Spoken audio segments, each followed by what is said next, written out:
350 dan 45. Itu bang. Sebelumnya bang, sebelum seminggu yang lewat Harga ikan kalau kita beli 25, jual 35, 30. Berarti naik 10% ya Pak? Kalau pengunjung gimana Bang? Kalau pengunjung, kalau harga ikan mahal agak kurang. Sepi orang. Karena biasa beli 25, kalau lagi mahal kurang beli. Kenapa nih bang? Kok bisa itu? Karena angin bang aja.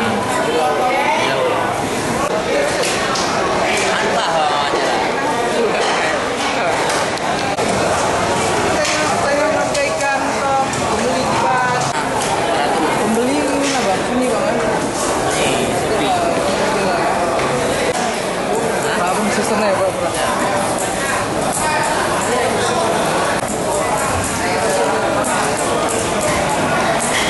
Bos kurang? Bos kurang. Ya dapat kalau di dulu. Yang dari video ya. Biar saya jangan melambai dalam. Betul. Ambaran roti kan. Baik itu baik tahu.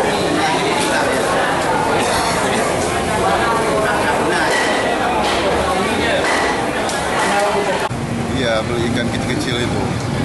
Berapa harganya bang? Sekiluan 35. Biasanya bang? Biasa paling 20, 15. Mahal ya bang? Mahal ya bang ya? Terasa kali ya bang? Udah berapa persen sebenarnya? Biasa cuma 15, 20. Hari ini 35.